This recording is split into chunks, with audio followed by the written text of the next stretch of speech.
이재명 성남시장님을 큰 박수로 모시겠습니다. 네, 감사합니다.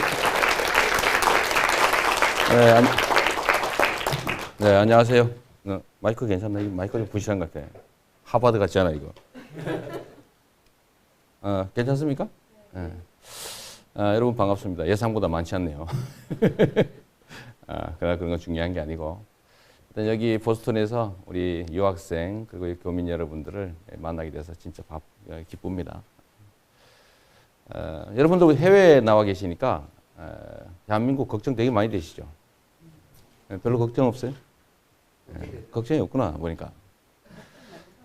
저는 걱정이 진짜 많아요. 저도 이제 애들을 한국에서 키우고 한국 사회 안에서 살아가는 사람인데 가끔씩 그런 생각이 들 때가 있습니다. 우리가 이 베이루트에 그 애들 노는 걸 볼 때가 있어요. 포탄이 날아다니고 집이 부서지고 사람이 죽어가고 하는 그 속에 애들은 놀고 있죠. 폭탄 안 날아지면 얼른 골목에 나와서 총탄이 날아다니는 골목에서 소꿉장난을 놉니다. 일상이 된 거죠, 그냥. 폭력과 전쟁이 일상이 되다 보니까 감각이 없어진 거예요. 근데 한국은 어떤가? 세계의 다른 나라에서 보는 한국은 되게 위험하죠.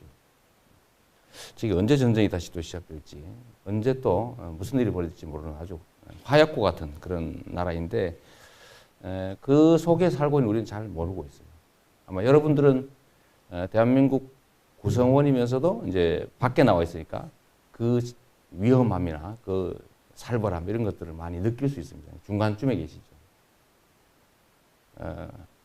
대한민국이 어떤 위치에 어떤 상황에 처해 있는지 그 안에서 살고 있는 사람은 잘 모르는 것 같아요. 그러면서도 고통스럽죠. 최근에 한국 사회에서 제일 문제가 많이 되는 것은 청년 문제입니다. M4 세대라고 불리고 다 모든 걸 포기했다는 거죠.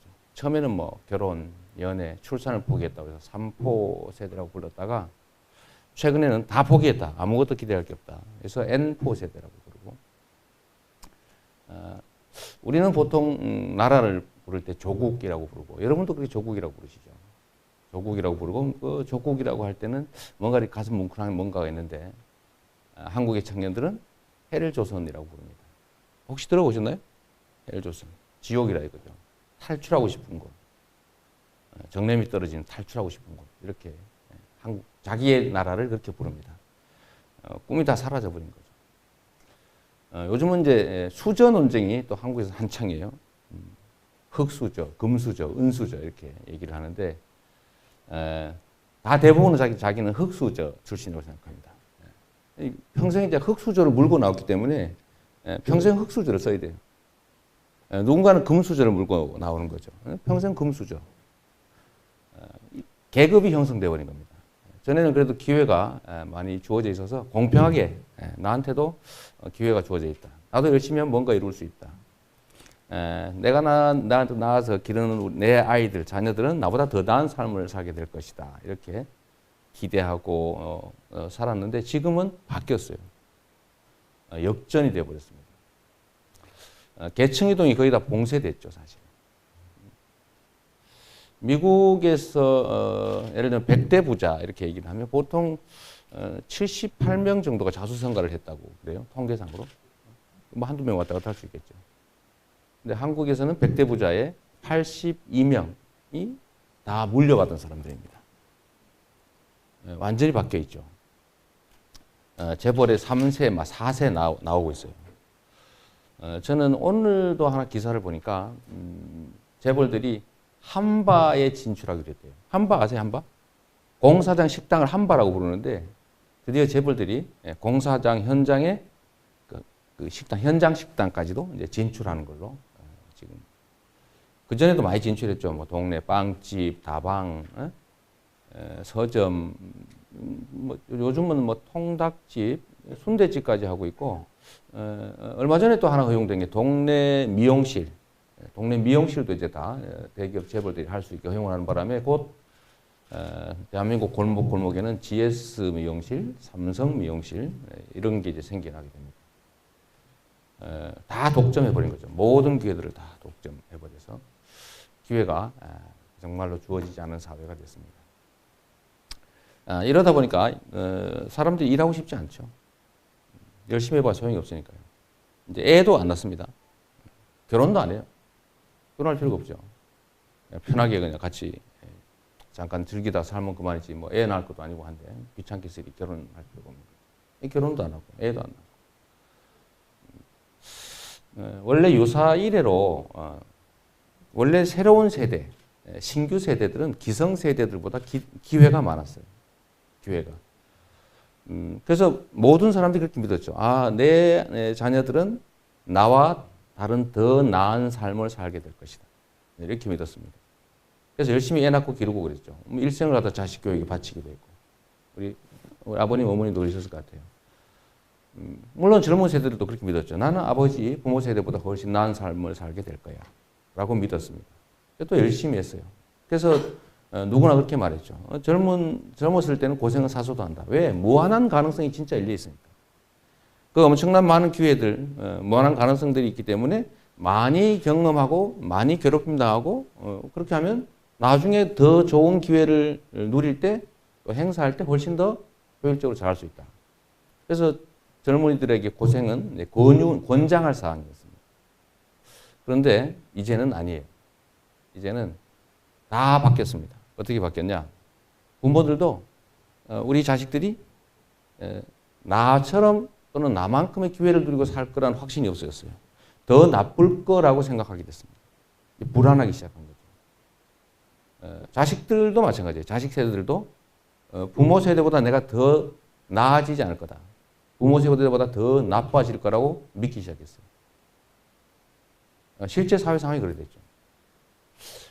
최근에 또 하나 나온 자료에 의하면 20, 30대의 소득 증가율이 드디어 통계를 낸 이래 처음으로 줄어들었습니다. 계속 늘어봤죠. 조금씩. 뭐 1%든 2%. 그런데 20, 30대가 처음으로 소득이 줄어들었습니다. 통계 낸 일이 처음이래요. 젊은 세대들이 더 어려워졌다는 거죠. 기회가 상실됐습니다. 왜 이렇게 됐을까요? 기회의 총량이 과연 줄어들었을까?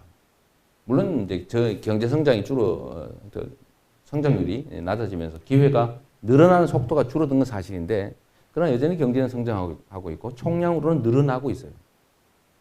그런데 왜 이 젊은 세대들은 이렇게 출산을 포기하고 나라를 해일조선이라고 부르고 지옥불반도라고 이렇게 얘기하면서 탈출하고 싶어졌느냐?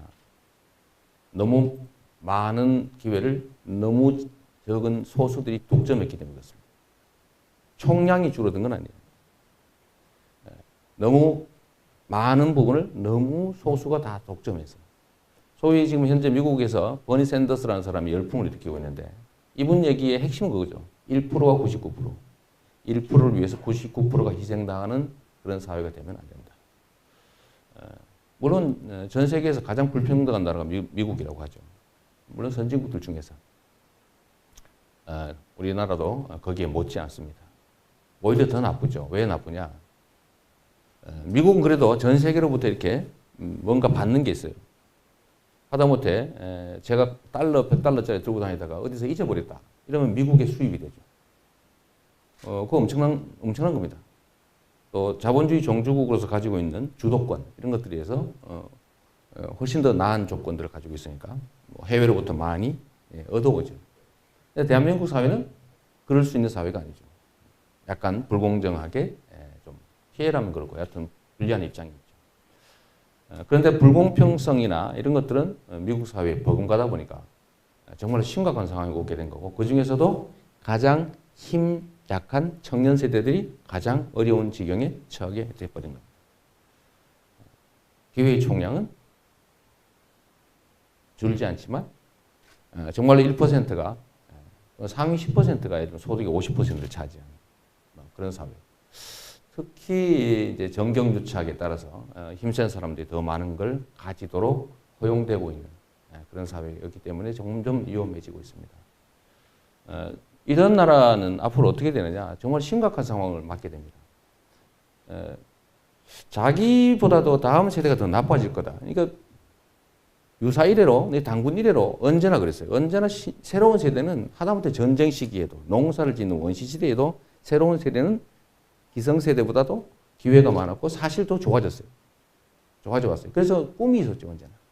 근데 이게 역전됐습니다. 기성세대도 그렇게 믿고 신규 세대도 이제는 우리가 더 나빠졌어. 그러면 여기서 실제로 나타나는 현실적인 현상은 뭐냐면 출산하지 않는 거예요. 애를 낳지 않습니다. 여러분들 사람들이 가진 욕망 중에서 제일 큰 욕망이 뭘까요? 뭐죠? 종족 분열. 누구예요? 훌륭하십니다. 생물체들한테 제일 큰 욕망은 종족 보존 본능이에요. 이 종족 보존 본능이 없는 생물종은 살아남을 수가 없죠. 귀찮게 애를 왜 키우면 왜 낳습니까? 종족을 보존해야 돼요. 그 종족 보존을 위해서 가장 큰 욕망은 역시 그래서 성욕인 거고, 이 모든 욕망의 근원은 바로 거기다. 누가 그렇게 과학자가 얘기했죠. 그런데 이거를 포기할 정도가 돼버린 겁니다. 이거 종족 보존, 내 자식을 낳아서 길러서 나를 있게 해야지 라고 하는 이런 욕망 자체가 사라져 버린 거죠. 전 세계에서 가장 애를 적게 낳는 사회. 현재의 출산율이면 2800년 이전에 대한민국 국민은 멸종하게 됩니다. 한 명도 없게 되는 거죠. 2300년대 정도가 되면 절반으로 줄어들고요. 이미 2018년 정도면 총 인구가 줄어들게 될 거라고. 이게 인구가 줄어들면 경제 성장이 기본적으로 안 되죠. 수요가 줄어드니까요. 일본에 지금 빈집이 엄청나게 많다 그러잖아요. 빈집이 생기면 집값이 폭락을 하죠. 경제가 아주 악순환이 되게 됩니다. 애를 안 낳는. 전 세계적으로도 가장 애를 안 낳는 나라 중에 하나가 됐죠. 이렇게 되면 미래가 없습니다. 이 청년의 문제뿐만이 아니라 이 모든 사회의 가장 심각한 문제는 불공평함이죠. 역사적으로 증명된 사실들이 몇 개 있습니다. 우리가 이제 초, 중, 고등학교 이럴 때 배웠던 게 몇 개 있죠. 요새 뭐 역사를 좀 안 배우기도 하고 그러긴 한데 여러분들은 다 배운 사람들입니다. 역사적으로 하나의 체제가 흥하는 시기와 망하는 시기가 있습니다. 흥하는 시기를 보면 저는 두 가지라고 생각합니다. 첫째는 소위 생산수단이 공평하게 배분되어 있는 상태입니다. 옛날에는 제일 큰 생산수단이 뭐였죠? 땅이었죠, 땅. 농지. 이 농지가 뭐 무한대로 있는 그런 곳은 빼고 이 농지를 공평하게 분배하는 또는 기회를 공평하게 분배하는 또는 의무를 공평하게 부담하는 그런 사회가 흥했습니다. 대한민국 그 이전에 한반도에 있던 각종 왕조들도 그랬죠. 소위 균자가 들어가는 정책을 잘 시행했을 때, 뭐 균역법이니, 균전법이니, 하여튼 이런 것들을 제대로 잘 시행하던 시기는 흥했어요. 근데 이게 사람들은 욕심이 끝이 없죠. 이게 내가 99석을 가지고 있으면은 저기 먹고 살기 어려운 사람들 가지고 있는 한 홉씩 다 뺏어가지고 100석을 채우고 싶은 게 사람 욕심이거든요. 근데 그 욕심 자체를 개인들한테 너 욕심 좀 부리지 마라고 얘기하는 건 무의미합니다. 사람은 원래 그렇게 돼 있는 거예요. 그러면 개인들한테 그런 욕심을 부리지 않도록 만드는 건 뭐예요? 그게 바로 정치거든요. 정치고 제도죠. 법이고. 너 남에게 뺏지 마. 공평하게 경쟁해야지. 부당하게 경쟁해서는 안 된다. 이게 우리의 법이고 약속이지 않습니까? 이런 게 잘 지켜질 때는 흥했다는 거예요. 근데 이 개인들의 욕망이 어느 순간에 예를 들면 이 통제를 하고 있는 정치나 제도가 망가지면서 무한 질주를 하게 되죠. 어느 순간부터. 즉, 그건 바로 정치, 권력의 부패입니다. 정치와 권력이 가진 자를 좀 억제시키고 힘들고 어려운 사람들 좀 부양하는, 억강부약하는 그 정치의 본질적 기능을 제대로 하지 않기 시작하면, 즉 소위 요즘 말로 하면 정경유착이 시작되면 권력이 통제 기능을 상실하게 되죠. 권력 자체가 욕심을 채우는 수단이 되는 겁니다. 그러면 힘센 사람하고 정치 권력하고 싹 결탁을 하게 되죠. 그러면은 소장농들이 땅을 뺏기기 시작합니다. 세금도 많이 뜯기고 봄에 보리 한 대 빌려줘 놓고 가을에 보리 2대 받고 살 수가 없죠. 이렇게 부당한 경쟁을 방치하고 자원과 소득이 특정인에 집중되도록 허용하고 이러다 보면 이제 소작농들이 서서히 사라지죠. 한 사람이 땅을 많이 갖게 됩니다. 소작농이 자작농이 소작농이 됐다가 이제 소작농 됐다가 그다음에 이제 머슴되는 거죠. 그나마 베끼고. 그럼 이렇게 되면 어떤 현상이 벌어지냐 하면 그 사회가 가지고 있는 잠재력, 즉 기회와 자원이 효율적으로 사용되지 않게 됩니다. 땅이 예를 들어 100평이 있으면 100명이 한 평씩 경작하면 얼마나 그 땅 한 평이 효율적으로 이용되겠어요. 그런데 땅이 100평인데 100명 중에서 5명이, 10명이 반 다 가져버려요. 지금 현재 그렇다는 거죠. 상위 10%가 소득의 46, 7% 정도 가진다. 10명이 반 다 가져버리고 나머지 90명이 반 가지고 그 땅을 활용하게 되면 그 땅이 제대로 효율성을 발휘할 수 없게 되죠. 그 사회 전체적으로도 제대로 자원과 기회가 효율을 발휘하지 못하게 되면 그 사회 전체의 잠재력이 떨어지게 됩니다. 잘 못 살게 되죠, 쉽게 말하면. 그래서 저는 이 기회와 자원의 공평한 배분, 공정한 질서, 이게 그 사회가 제대로 발전하고 그 사회 구성원들이 그야말로 꿈과 희망을 가지고 살 수 있는 가장 큰 장치라고 생각합니다. 그렇게 만들어 놓은 게 바로 민주주의라고 합니다. 인간들이 여럿이 모여 사니까 뭔가 이렇게 질서를 만들어야 되겠죠. 뭐 지 마음대로 하면 안 되니까. 그 질서 중에 여러 가지 방식이 있었죠. 예를 들면 왕정도 해보고 과두체제도 해보고 뭐 별거 다 해봤는데 직접 민주주의도 해보고 역시 가장 난 게 대의민주주의 체제더라. 대의민주주의. 지금과 같은 현재와 같은 정치 체제죠. 구성원이 숫자가 너무 많으니까 직접 만나서 할 수는 없고 그렇다고 해서 누군 특정인이 독점적으로 권력을 행사하면 안 되니까 일정한 시기를 정해가지고 대표할 사람들을 뽑아서 그 사람들이 맡기고 잘못하면 혼내고 잘하면 다시 시켜주고 소위 대의민주주의 체제죠. 거의 대부분의 나라들이 취하고 있는 우리나라도 마찬가지입니다. 민주공화국이라고 우리가 우리나라를 규정했죠. 공화국 가치 의논해서 결정한다. 뭐 단순하게 민주 모든 권력은 국민에게 특정인에게 속하지 않는다. 그리고 이거는 가장 근본적으로는 그런 거죠. 개인의 인권과 자유를 존중하고 그 구성원 한 명 한 명이 정말 우주의 무게를 가진 소중한 존재라는 걸 인정하고 공평한 기회를 부여하고 공정한 질서 속에서 합리적인 경쟁을 할 수 있도록 그렇게 해서 같이 살 수 있도록 하는 것. 이게 우리가 약속한 제도죠. 우리는 그렇게 살자. 거기에 제일 핵심적인 가치는 역시 자유와 평등.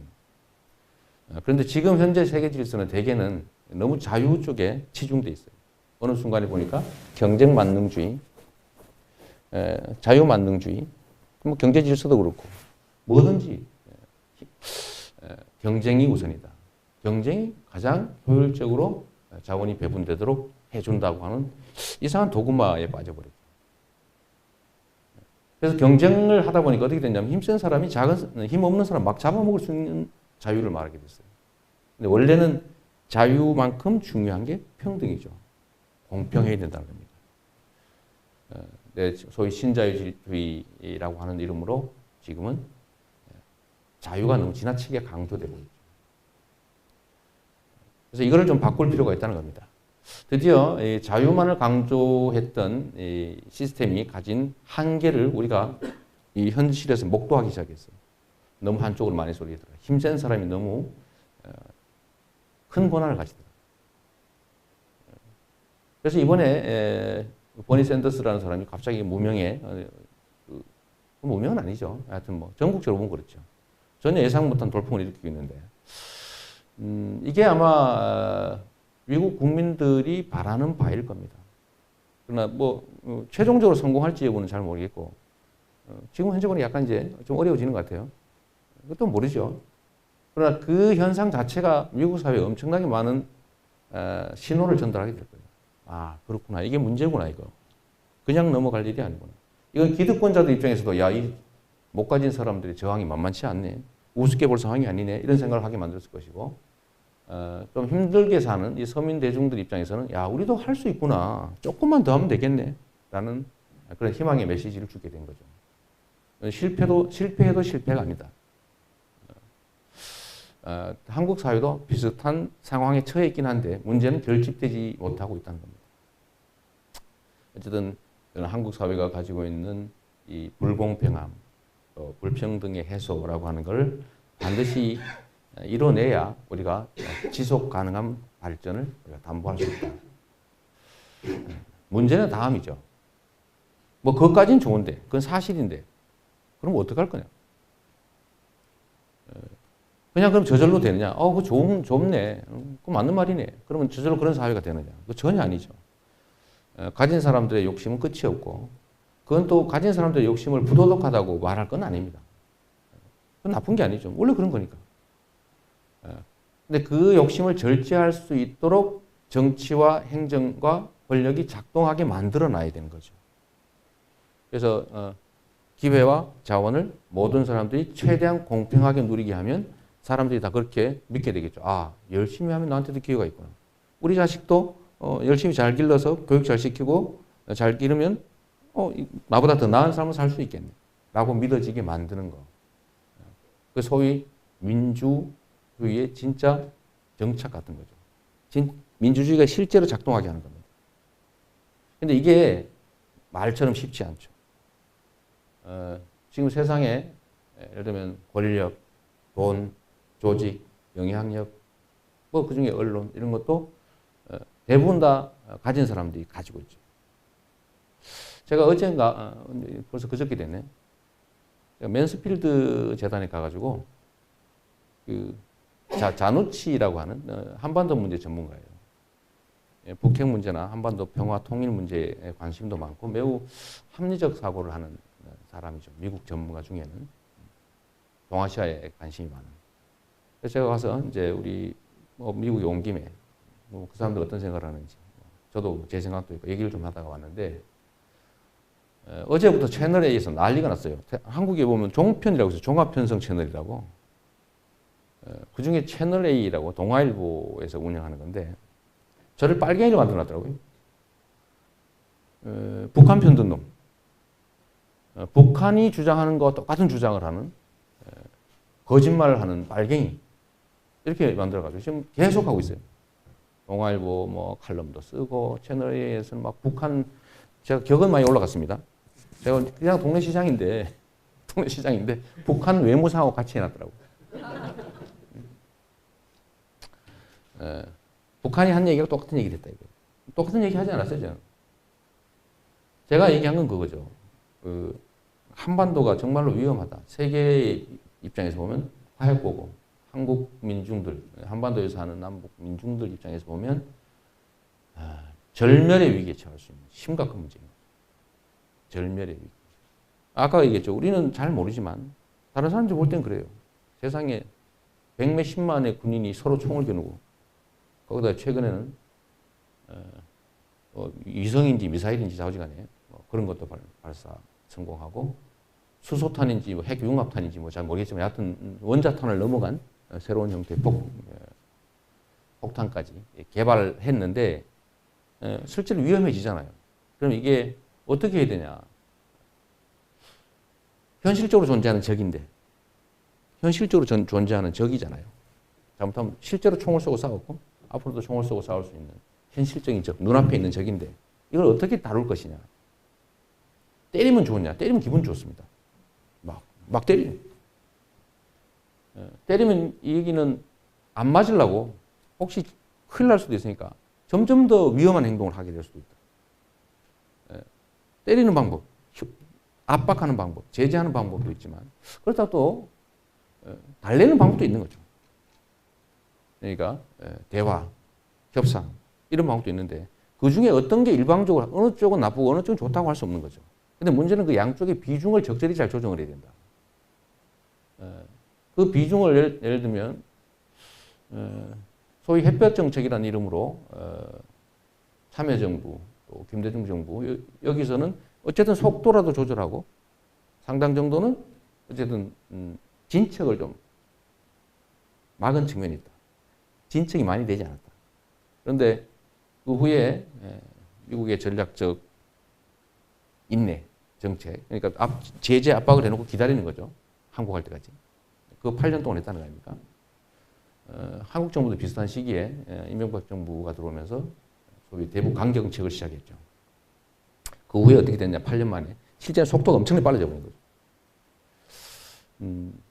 하여튼 이렇게 조작을 했는데 상당히 효과를 발휘해가지고 지금 제가 SNS상으로 완전 빨갱이로 몰리고 있습니다.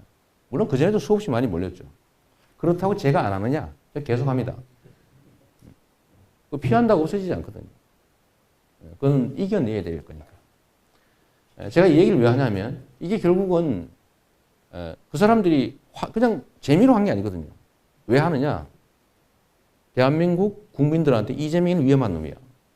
저 사람 저거 빨갱이야. 저거 북한 편드는 나쁜 사람이다. 이걸 계속 심는 거예요. 근데 이걸 잘 따져보면 왜 할까요? 왜 할까? 이게 소위 민주주의를 확보하는 것과 관계가 아주 깊습니다. 예, 우리가 좀 나쁜 측면은 그런 거예요. 나쁜 측면은 아까 얘기했던 이런 비정상적인 상황, 그러니까 특정 소수들이 너무 많이 가지고 다수가 매우 못 가지고 힘들어지는 이 상황, 점점점 나빠지는 이 상황을 바꿔야 되는데 문제는 힘은 그 사람들이 다 가지고 있는 거죠. 이런 언론, 권력, 조직, 돈 다 가지고 있잖아요. 이게 우리한테 안 좋은 측면인데 좋은 측면이 하나 있습니다. 다행인 거. 그 다행인 게 뭐냐면 우리가 숫자가 많다는 거예요. 민주주의는 그런 거잖아요. 아까 얘기한 대로 법적 형식적으로는 다 모두 한 명이 한 표씩 하는 거예요. 권력은 똑같이 나눠 갖고 있는 거죠. 이론적으로. 선거 때 한 표는 대통령도 한 표, 저기 길에서 노숙하는 아저씨도 한 표예요. 노숙하는 아저씨가 좀 많으면 노숙하는 아저씨가 이겨야지 원래는. 근데 현실적으로 어떤가요? 노숙하는 아저씨는 잘 못 이겨요. 대개 보면 힘들고 어려운 사람들이 자기들에게 불이익을 주는 정치 집단을 선호합니다. 미국도 비슷할걸요? 막 그럴 겁니다. 안타깝게도. 왜 그런 일이 벌어질까요? 기득권을 가진 소수. 이 기득권을 가진 소수가 이 실제로 공평한 기회를 누리지 못하는 이 다수. 이들하고 경쟁해서 계속 이기는 방법은 뭐예요?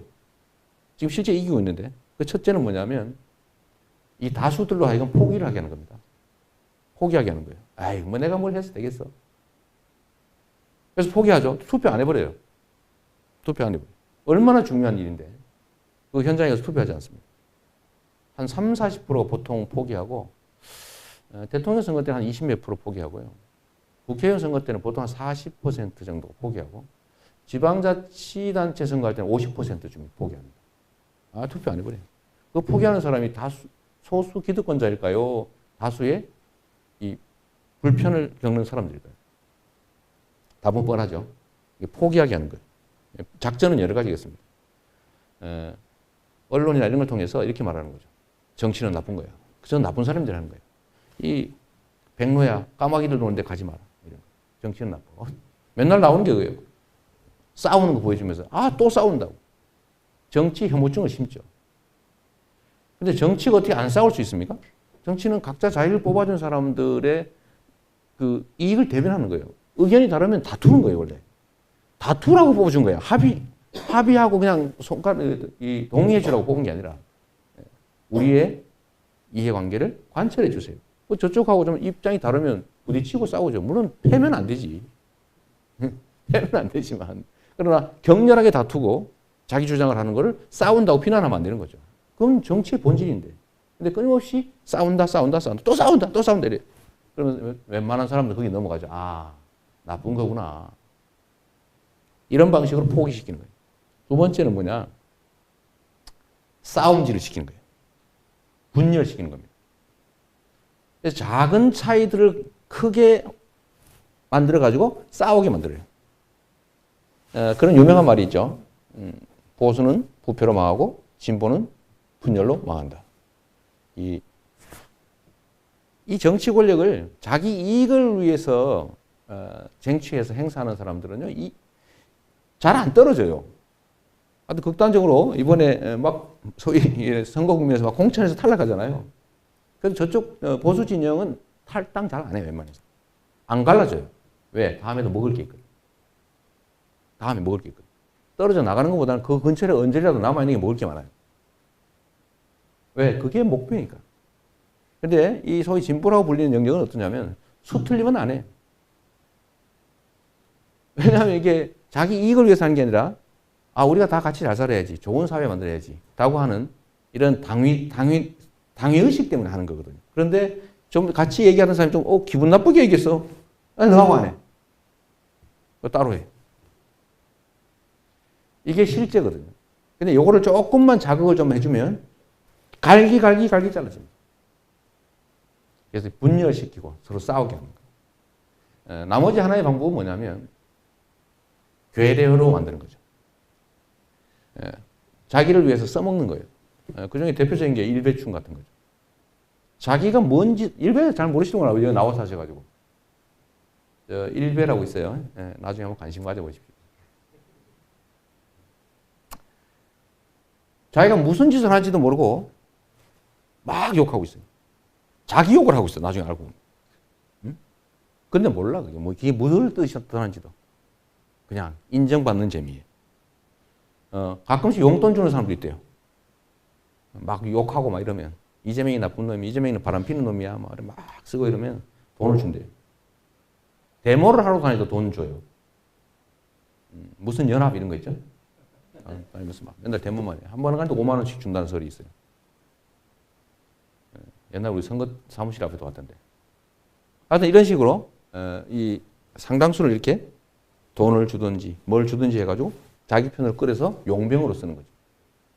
그러다 보니까 소수가 이 다수를 이기는 거예요. 상당수 포기시키고 서로 싸운이라고 정신없게 만들고 그중에 상당수는 유혹해서 자기 편을 만들고 그래서 계속 기득권을 유지하는 거예요. 되게 단순하죠, 사실은. 그래서 여기 이 속에 답이 있습니다. 그럼 어떻게 해야 되냐? 이거 바꿔야 되거든요. 그래서 반대로 하면 되죠. 원래 전쟁에서 이기려면 상대방 싫어하는 걸 해야 돼요. 저는 상대방이 막 저를 막 언론이나 이런 데서 막 어느 날 죽이려고 달려들죠. 그럼 제가 한 번 더 해버려요. 제가 그들이 나를 비난한다고 해서 그걸 포기하고 내가 안 하는 순간에 이미 함수 지는 거예요. 그래서 제가 반응이 상대가 막 격렬하게 저를 비난할수록 저는 더 해버립니다. 얼마 전에 저보고 그런 게 있었어요. 저희가 복지 정책을 많이 하는데 이 동네가 너무 어려우니까 복지 정책으로 현금 지출을 할 때 동네 지역 화폐로 주기로 했습니다. 왜냐하면 이게 제일 문제가 경제와 이 정보 그다음에 사람들이 다 대한민국은 서울 중심으로 다 이렇게 모여 있어요. 그러니까 지방자치가 되질 않아요. 왜냐하면 전부 서울만 쳐다보고 있어요. 그래서 이게 지방자치라고 하는 게 제대로 되려면 이 안에서 돈과 정보와 사람이 유통돼야 된다. 그래야 진짜 자치가 되잖아요. 그런데 이 방법 중에 하나로 우리가 복지 지출을 하면 이 동네에서밖에 돈을 쓸 수 없는 지역 화폐를 주기로 한 거죠. 그러면 대형 유통점 이런 데 못 쓰게 하고 바깥에서는 못 쓰고 동네 골목에서 써야 되니까 동네 골목에 있는 뭐 잡화점 이런 데가 조금 그래도 먹고 사는 데 도움이 되죠. 재래시장 이런 데. 그래서 제가 그걸 줬더니 동네에서는 다 좋아하는데 다 뭐 좋다고 막 그러는데 언론하고 저쪽에서는 맨날 저를 욕하는 거예요. 이유가 뭐냐? 그걸 깡을 했다 이거예요. 깡. 일본말 와리깡. 할인. 그 할인을 어디서 하냐 그거를. 누가 사냐 그거를. 살 사람이 없다. 그랬더니 일간베스트라고 하는 데서 그걸 만들었어요 이렇게. 옛날 거 합쳐 조작을 해서 성남시 깡 상품권이 거래되고 있다고. 그걸 세상에 대한민국의 모든 언론이 받아 쓴 거예요. 그래서 이거 조작한 거다. 라고 내가 증명했는데도 계속 써. 그래서 우리가 그걸 아무리 반박을 해도 이 언론이 막 총동원돼 가지고 막 정치권이 막 매일 나와서 막 까니까 깡하는 나쁜 사람이 된 거야 내가 지금. 그래서 깡을 하게 한 나쁜 사람. 그래서 제가 그때 그랬죠. 막 남들은 괴롭다고 저 어떻게 좀 반박도 해야 되고 근데 반박해도 소용없다 저거는 이미 짜고 한 짓이기 때문에 제가 그걸 알았죠. 아무리 욕해봐야 성남에 있는 상인들은 나를 좋아한다. 한 번 비난할 때마다 성남시 재래시장의 지지율은 올라간다. 또 그러면 또 조직을 해야 되냐, 조직을. 각 재래시장과 상인회한테 싹 연락해라. 좋지요? 그래, 좋대. 우리가 앞으로는 더 많이 할 테니까 성명하면 되세요. 그리고 오후 몰래 그냥 기자회견하고 성명하고. 동네에 자꾸 지지율 올라가죠. 그래서 일주일 동안 막 계속 깡깡깡 노래를 부르길래 제가 한번 공식 발표를 한 번 더 했어요. 어떻게 했냐. 앞으로 성남시는 복지 지출을 현금으로 할 때는 웬만하면 다 상품권으로 주겠다. 이렇게 바로 해버렸어요. 근데 저 사람들 기함을 했을 거 아닙니까? 뭐 저런 미친놈 있나? 근데 그걸 안 하면 제가 밀리면 안 되잖아요. 내가 옳은 일을 한 건데. 근데 의외로 세상이 그리 단순치가 않습니다. 전에는 언론에서 얘기하면 언론에서 얘기한 거 외에는 사람들이 정보를 얻을 길이 없었어요. 정보를 얻을 길이 없었습니다. 그러니까 거기에 막 다 넘어왔어요. 근데 지금은 아니에요. 지금은 우리가 다른 정보 유통 라인들이 있습니다. 요즘 누가 신문 봅니까? 지하철에 옛날에 지하철을 타면은 다 신문을 보고 있었죠. 신문을 많이 보니까 공짜 신문을 지하철에 다 깔아놨었어요.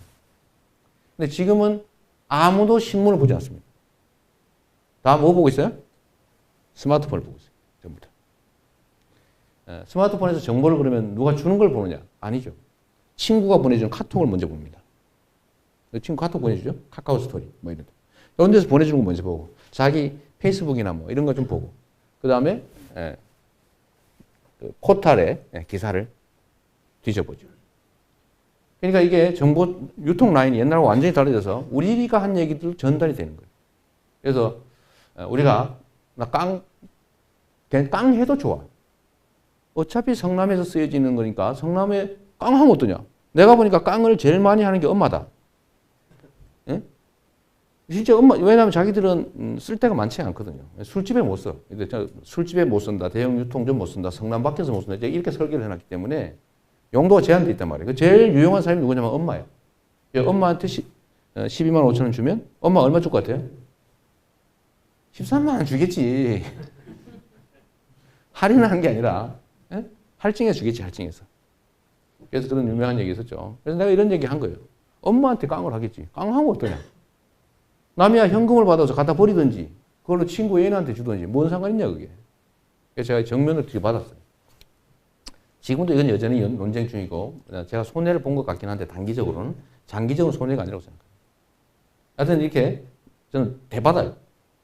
그래서 상대가 싫어하는 걸 해야 된다. 비명을 지르면서 난리를 치면 칠수록 더 해버려야 됩니다. 그 사람들이 나를 위해서 하는 짓이 아닌 걸 저는 너무나 잘 알고 있거든요. 자기들을 위해서 하고 있죠. 저항하고 있는 이재명이 싫어서 나를 괴롭히려고 하는 거니까. 그러면 그럴수록 더 해버려야지.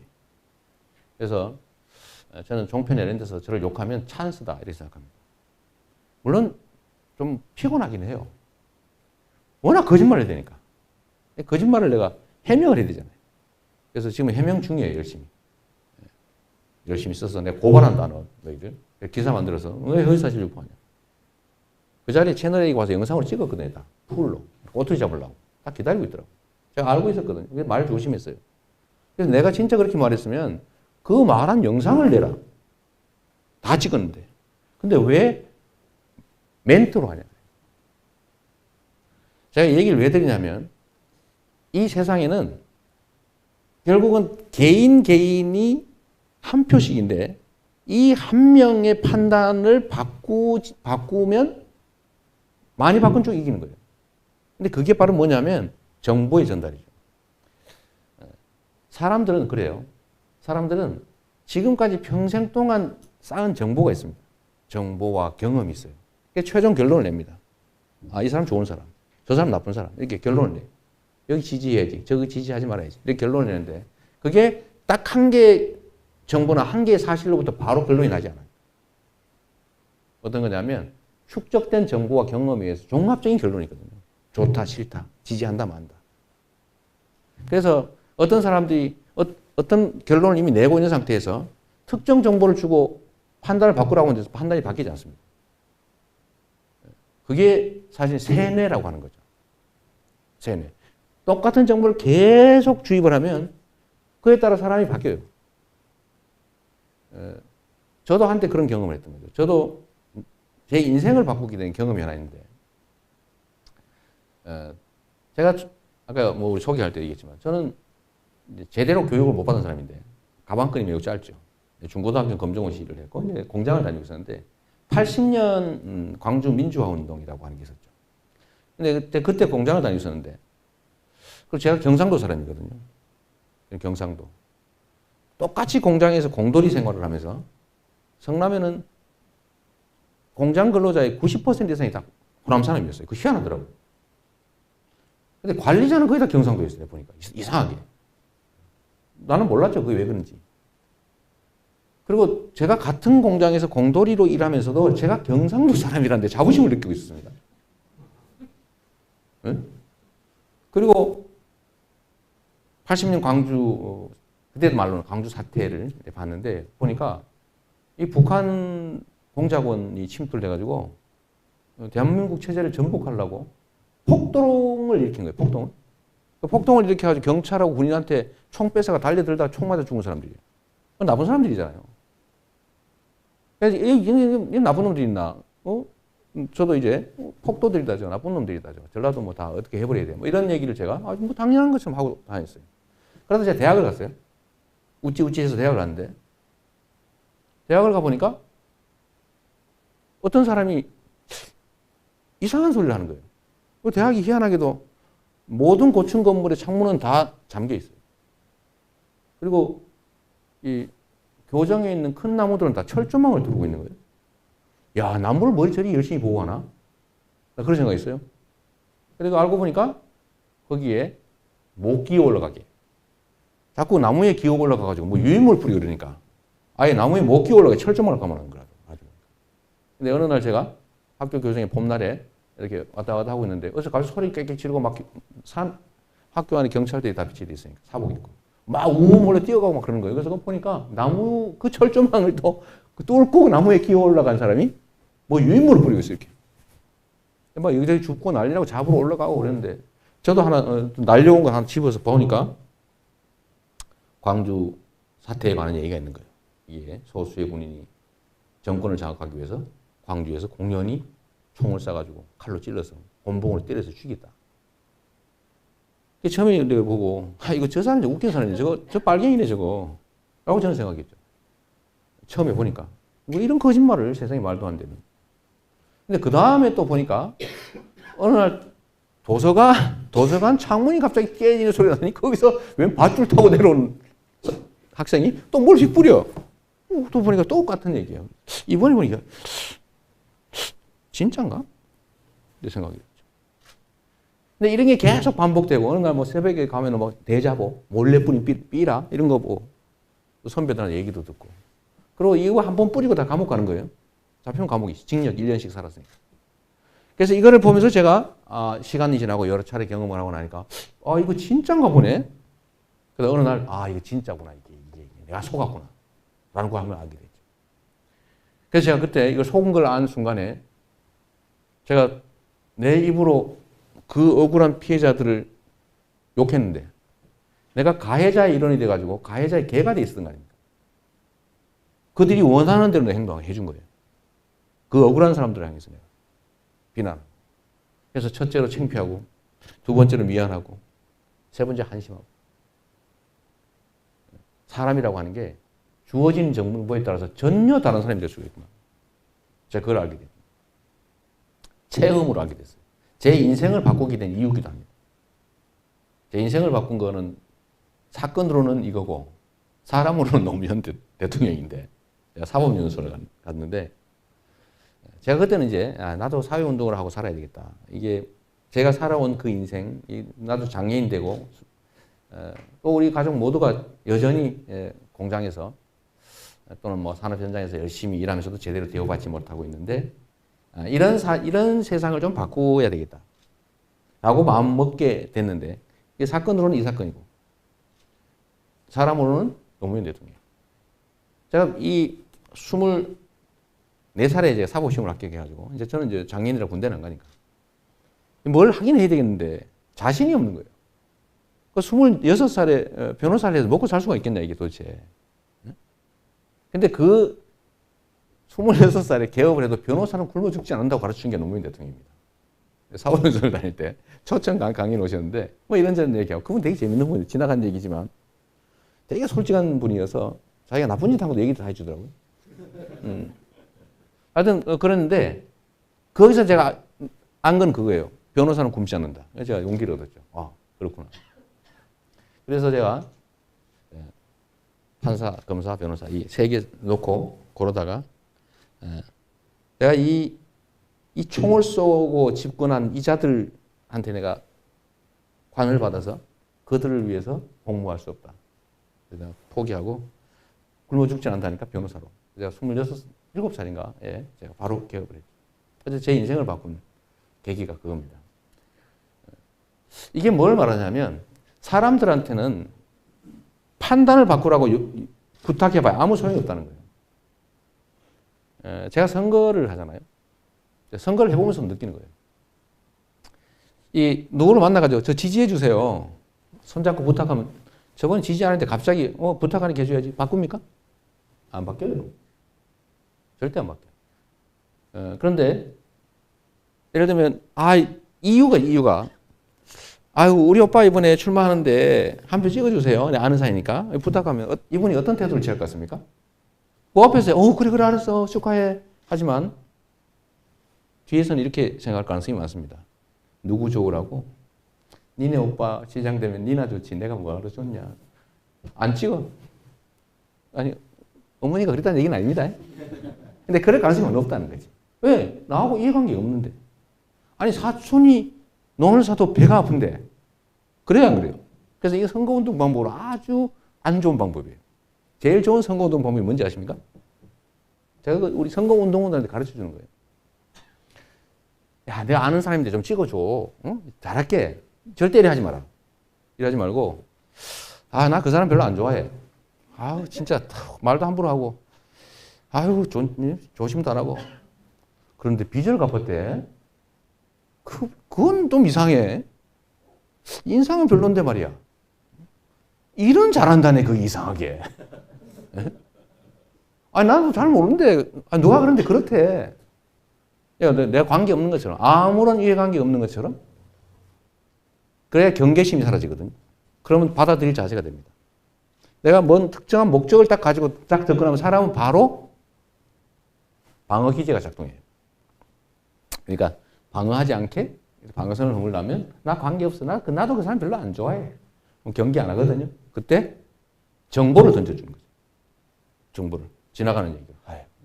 야, 어떻게 빚을 갚았대. 그래서 아니 생긴 건 희한하게 생겨가지고. 일은 잘한대 자기가. 라고 하는 거 있잖아요. 경계심을 허물고 객관적인 정보를 주면 그 정보에 의해서 자기가 이익이 된다고 하는 순간에 판단을 바뀌는 거죠. 근데 이게 반복적으로 좀 더 효과가 있고. 그래서 사람들한테 판단을 바꾸라는 게 아니라 정보를 바꿔주면 사람은 바뀌지 말래도 바뀐다. 사람이죠. 그래서 우리가 세상이 바뀔 수 있는 방법, 그거는 우리 주변 사람들한테 많이 그들에게 유익한 정보를 알려주는 거예요. 다른 거 할 필요 없어요. 뭐 이래라 저래라 말하면 안 돼요. 이래라 저래라 말하는 순간에 반발하게 돼 있어요. 반대로 할 가능성이 더 많아져요. 사람들은 원래 그래요. 실험을 해보니까 이게 어른만 그런 게 아니라 애도 그렇다는 거 아닙니까? 애도. 이 중에 혹시 그거 보신 분 있을지 모르겠는데 애도 말이에요. 초등학교 다니지 않는 유치원 다니는 애들을 실험을 해봤어요. 어떻게 실험을 했냐면 세 팀으로 나눠서 세 팀으로 나눠서 각각의 아이들이 가장 좋아하는 장난감이 있어요. 누구나 있잖아요, 그죠? 근데 그 장난감에 대해서 가지고 놀지 않도록 방법으로 세 가지를 선택했습니다. 하나는 협박을 하는 거예요. 하나는 금지하는 거예요. 하나는 설득하는 거예요. 이 세 가지가 있는데 그래서 이 그룹한테는 그 좋아하는 장난감을 가지고 놀지 말도록 협박을 했어요. 너 가지고 놀지 마. 가지고 놀면 너 맴매한다. 협박을 했어요. 너 혼난다. 이렇게 해서 네 대답을 들었어요. 어리니까 무섭잖아요. 요 한 그룹. 그다음에 요 그룹한테는 이렇게 했어요. 가지고 놀지 마. 가지고 놀지 마. 네. 가지고 놀지 마. 이렇게 금지만 했어요. 요 집단한테는 이렇게 했어요. 가지고 놀지 말아줄래? 잘 말을 안 듣죠. 막 이유를 대가지고 눈을 맞추고 이렇게 하면 이렇게 꼭 해줘. 애들은 이렇게 부탁하면 들어주거든요. 좀 시간이 좀 걸려요. 네, 뭐 봐주지 뭐 이런 식으로 애들이 동의를 해요. 요거를 이렇게 한 다음에 한 6개월을 지난 다음에 다 섞어가지고 놔둔 다음에 6개월 후에 하나씩 다 뒤져봤어요. 그걸 도로 가지고 노나 안 가지고 노나. 보니까 어떻게 됐을 것 같아요? 이 실제 실험한 결과예요. 협박을 받은 집단은 80%가 넘게 다시 가지고 놀고 있어요. 그런데 설득해서 본인이 동의했던 집단은 80% 이상이 안 가지고 놀고 있어요. 그리고 그냥 금지 지시만 받았던 데는 중간쯤이에요. 이게 왜 그러냐? 사람들은 자의식이라고 하는 게 있습니다. 자의식이 있는데 그거를 강제로 눌러서 침범을 하면 반드시 반대쪽으로 튀어나오게 돼 있어요. 이건 애나 어린이나 마찬가지라는 거죠. 인간은 원래 그렇다. 그러니까 강요하면 안 돼요. 요구하면 안 돼요. 부탁해요. 부탁하고 설득하는 게 훨씬 더 효과적이라는 거죠. 그러니까 이 설득할 때 오래 가는 거죠. 좀 시간이 걸리긴 해요. 투자가 좀 많이 돼요. 애 키울 때도 마찬가지입니다. 우리 결혼하지 않은 우리 학생 여러분도 나중에 결혼해가지고 애들 키울 때 또는 배우자, 남편이나 아내한테 할 때 제가 얘기한 거 참고하십시오. 기선 제압한다고 막 억압하고 이러면 나중에 반드시 보복을 당하게 있습니다. 하면 안 돼. 부탁을 해요, 부탁을. 부탁을. 아셨죠? 결혼했어요? 나중에 써먹도록 하십시오. 하여튼, 설득을 하는 게 제일 중요하고, 그 설득에는 정보, 그냥 객관적인 정보. 사람들은 자기한테 이익되는 방향으로 움직이거든요. 이게 어떤 게 자기한테 이익되는지를 알려주면 되죠. 이 세상이 얼마나 불공정한지에 대한 팩트를 알려주는 게 중요해요. 불공정하다 주장하는 것이 안 돼요. 팩트가 필요해요. 팩트. 공정한 세상이 되면 본인한테 어떤 이익이 있는지를 알려줘야죠. 그럼 어떻게 하면 이런 공정한 세상이 올 수 있는지를 아는 사람이 많아지면 그러면 세상은 바뀌는 거예요. 그러면 여기서 한 개인이 얼마나 많은 역할을 할 수 있느냐. 근데 이게 문제는 또 이거죠. 누가 하냐고 그걸. 사람들은 아까 얘기했죠. 끊임없이 누군가 옆에서 그래요. 네 혼자 해서 뭐 될 것 같아 세상이. 세상 바뀔 것 같아? 열심히 해봐 되나? 너 5천만 명 중에 한 명이야. 하나 많아야. 라고 끊임없이 누가 자기 옆에서 얘기하고 있거든요. 근데 그게 사실은 아니라는 거죠. 우리는 n분의 1이 아니에요. n분의 1이. 우리가 하나의 사회의 구성원인데 그 구성원들은 구성원 총수분의 1만큼의 영향력을 가지고 있느냐? 이론적으로는 그렇죠. 실제로는 어떠냐? n분의 1이 전혀 아니라는 거죠.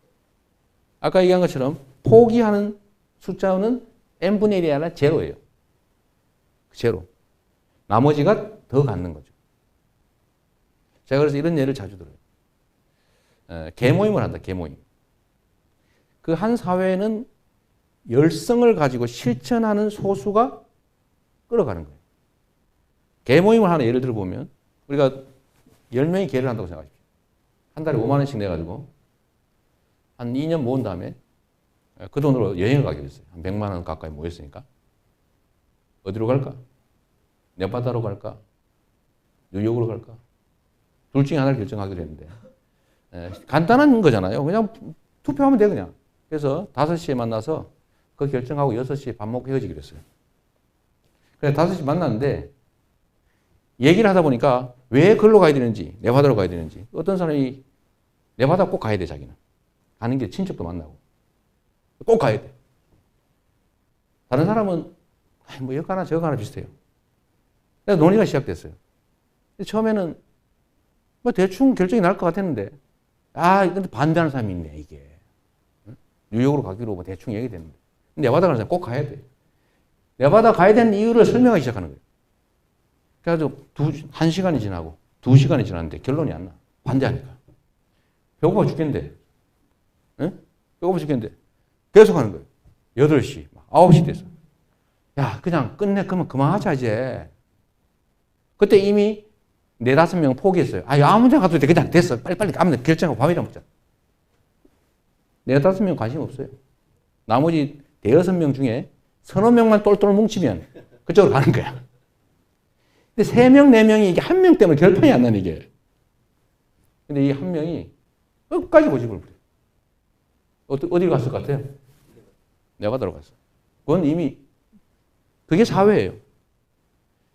극렬하고 고집 세고 주장 강하고 말 많고 이 사람 한두 명이 결국 그 의사결정을 다 독점해 버린 거예요. 이 사회도 그렇습니다. 그게 정치죠. 정치를 한다고 하는 사람들이 전체 인구에 비례해서 몇 명이나 되냐, 그게 도대체. 얼마 안 됩니다. 소수죠. 근데 우리도 소수이긴 한데, 마음 먹으면 얼마든지 할 수 있는 게 있어요. 왜? 세상이 변했습니다. 우리가 할 수 있는 몫이 더 늘어났어요. 왜냐하면, 언론을 각자 개인이 다 가질 수 있게 됐습니다. 언론이 뭐예요? 별거 아니죠. 그냥 정보를 다른 사람한테 전달해 줄 수 있는 힘이 언론 아니에요. 5명이냐, 10명이냐, 100명이냐, 1000명이냐, 100만 명이냐. 그 차이뿐이지. 내가 다른 사람한테 객관적인 사실들을 전달하고 내 의견을 전달할 수 있다면 그게 다 언론인 거죠. 핵심적인 권력을 우리가 가지고 있어요. 전에는 제도 언론들 외에는 정보 전달할 수 있는 길이 없었습니다. 텔레비 보고 있어요, 텔레비. 신문 아니면 정보를 접할 수가 없어요. 기껏해야 다른 사람의 얘기를 듣는 건데 말도 잘 전달이 못되죠. 근데 지금은 확 바뀌어버렸다. 제가 이 유인물 보면서 또 사람들의 얘기를 들으면서 제가 일배충이라고 불러야 된다. 일배 같은 이런 조작 동원되는 대상에서 그야말로 조작 동원을 할 수도 있는 사람으로 바뀐 게 결국 뭐예요? 그 몇 안 되는 사람들의 그 희생 때문이었거든요. 그 몇 사람들의 희생 때문에 대한민국은 87년 민주항쟁이라는 걸 거쳐서 처음으로 대통령을 진짜 자기 손으로 뽑기 시작했어요. 민주주의가 시작됐죠. 엄청난 변화였던 겁니다. 그 소수의 힘으로. 지금도 우리가 할 마음만 먹으면 하루에 예를 들면 친구를 10명씩 늘린다. 아니면 5명만 늘려도 돼요. 하루에 3명만 늘려요. 그럼 1년이면 1000명 아니에요? 2년 했어요. 2000명. 2000명한테 내가 뭔가를 알려줄 수 있다는 거예요. 옛날에 유인물을 갖다가 뿌리는 거에 비하면 손가락 끝을 하나 틱 누르면 됩니다. 그러면 전 세계로. 저는 요즘 한번 누르면 몇 명 정도한테 가나 대충 따져보니까요. 최하 30만. 많으면 200만. 제가 여러 개 하거든요. 트위터. 팔로워 20만 명. 페이스북. 뭐, 이게 좋아요, 뭐, 누르는 사람들, 페이스북에, 보통 기본적으로 몇천 원 하니까, 몇천 명. 곱하기 그 사람들이 가진 팔로워 수가 보통 한 몇백 명만 잡아도 숫자가 엄청나죠. 곱하기. 페이스북 페이지, 10,000만. 또 카카오 스토리도 만. 보통 전달되는 게 최하 6만에서 8만까지 전달되더라고요. 직접 팔로우는 25,000명 정도인데. 얼마 전에 제가 인스타그램도 시작했어요. 제가 많이 해요. 그것도 한 10,000 몇천 명 올라갔어요. 제가 유튜브를 하려고 지금 준비 중이에요. 이렇게 하면 이거 합치면 한 30만 정도는 기본으로 도달이 되는 거죠. 30만. 그럼 30만이면 개별 주제에 관한 정보 전달력이 웬만한 일간지쯤 돼요. 웬만한 일간지. 물론 그게 뭐 양이 많으니까 뭐. 저는 어쨌든 한 개의 주제. 그러니까 요즘은 제가 어느 언론사에서 악의적인 오보를 내면 제가 그걸 반격을 하면요. 언론사들이 창피해가지고 너무 소문이 많이 나니까 고쳐요. 얼마 전에 중앙일보 사설도 고쳤어요. 문화일보 저한테 사과했어요. 공개적으로. 이재명 시장에게 심심한 유감을 표합니다. 오보였습니다. 내가 3주 동안 괴롭혔거든. 3주 동안. 계속 문화일보 이재명 이게 막 검색어 상위에 막 한 3주 동안. 나 한번 무다닥 하면 우리 친구들이 막 또 같이 누르잖아. 문화일보 친구에 살 수가 없어. 그래서 공개 사과했어요. 예, 그 정도 된 거죠. 그런데 그게 바로 힘이에요. 여러분들이 가지고 있는 엄청난 이 힘을 잘 모르고 있는 거죠. 그래서 행동하는 소수가 세상을 바꿉니다. 그리고 그 힘이 너무 커졌어요. 그래서 사람 생각을 바꾸는 데 있어서 개인들이 할 수 있는 일이 너무 많다. 변화는 우리 손으로 얼마든지 만들어낼 수 있다. 행동하는 소수가 세상을 결정한다. 우리는 한 명이 아닙니다. 우리는 엄청난 무기를 가지고 있죠. 그래서 그다음에 우리 다음 세대들이 정말로 공평한 기회를 누리는 그야말로 인간적인 최소한의 삶이 보장되는 복지국가에서 그냥 꿈과 희망을 가지고 살 수 있게 만들려면 우리가 직접 행동해야 되고 근데 생각보다는 우리 개인들이 할 수 있는 몫이 너무 크다. 제가 이 얘기를 꼭 드리고 싶어요.